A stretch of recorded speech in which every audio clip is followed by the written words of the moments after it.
Spoiler warning. Spoilers for The Legend of Zelda Tears of the Kingdom. Please don't watch this video unless you have already played the game or you don't care about spoilers. However, please watch the video. I want more reviews, so please remember to like, subscribe, share,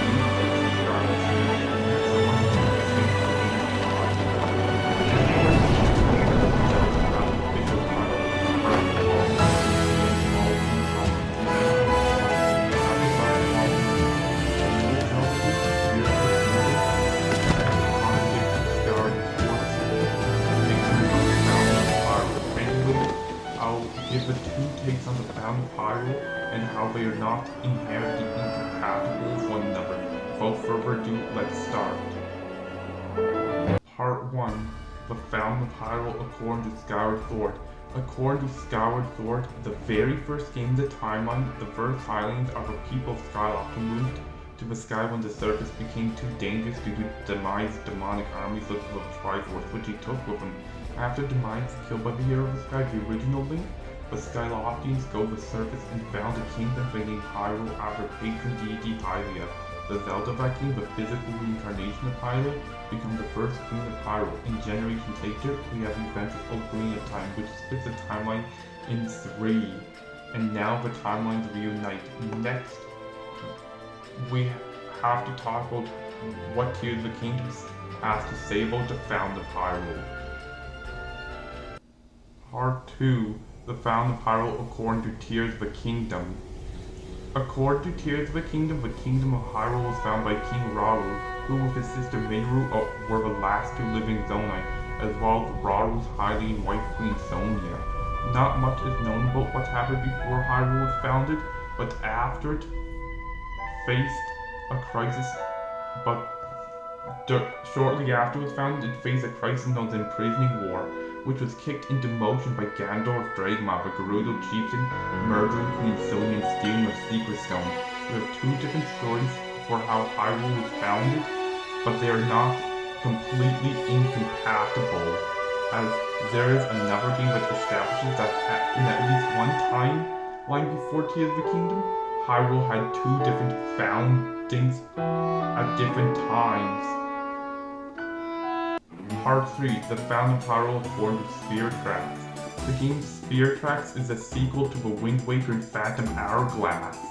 First, we will need to explain why Wind Waker is important to the series. Wind Waker takes place in the adult timeline, the timeline where after Ganondorf got Ganon banned at the end of Ocarina of Time, where Zelda stayed while sending into the child timeline to make up for missing out on his teenage years. Generations after Ocarina, Ganondorf broke free from his prison, and the people pray for the hero of time to return, unaware that he's locked out by timeline, and most likely by then was a restless ghost unable to move on because he couldn't pass down his heroic spirit to him and Mound's kids and grandkids while he was alive.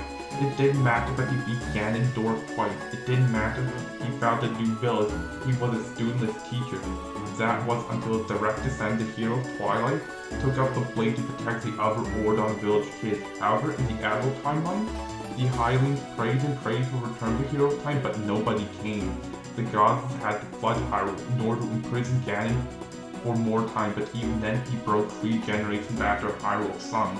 The people lived on the Great Sea, but during the finale of The Wind Waker, the King of Red Lions actually resurrected the spirit of King Daphnis, the last king of that incarnation of Hyrule in that timeline, allowed the kingdom to be flooded. So Link, the hero of Wind, the first hero of that timeline, and Tetra, his last living descendant, can find a future unburned by literal ancient history. After the event of Phantasmagoria, Tetra and their crew discovered a large landmass, and there Tetra found the kingdom she named Hyrule after her now flooded ancestral homeland. That incarnation of Hyrule is the location of Spirit Tracks, and that proves that Hyrule can have multiple incarnations, one found centuries after the previous Hyrule fell.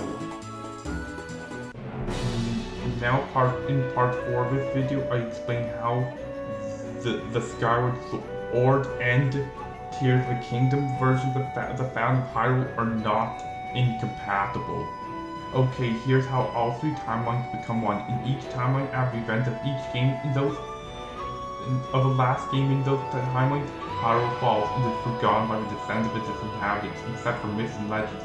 As for the downfall timeline, here's what I think happened. After Revenge of Link ended up dying, and the remaining minions of Ganon revived him. However, as Link had completed Triforce, he used it to rebuild Hyrule and give its people back their ancestral lands to the southwest to bring to Hyrule in the adventure of Link, before returning to the Sacred Realm. While Ganon was driven back for a while, that kept Hyrule interested in its neighboring kingdoms, resulting in the CDI games being canon. Yes.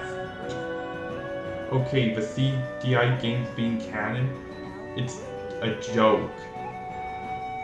However, Hyrule ended up falling anyways. As for the child timeline, I am sure that Ganon returned but was defeated at a great cost. And yet, at the end of all three, Ganon reincarnates.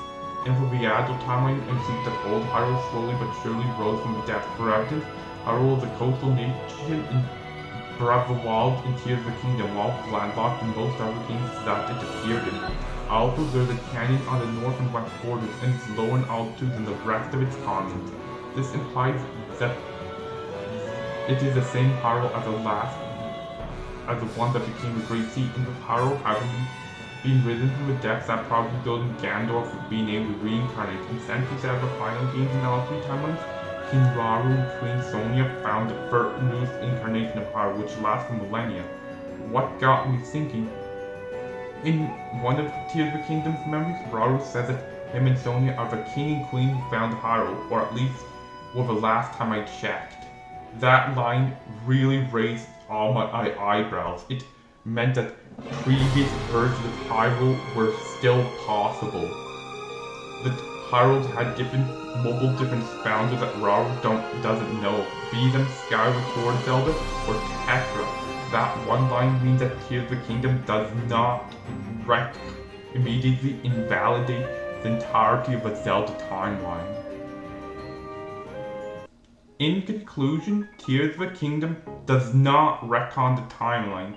It still allows it to be possible for its backstory to exist at the end of all three timeline branches.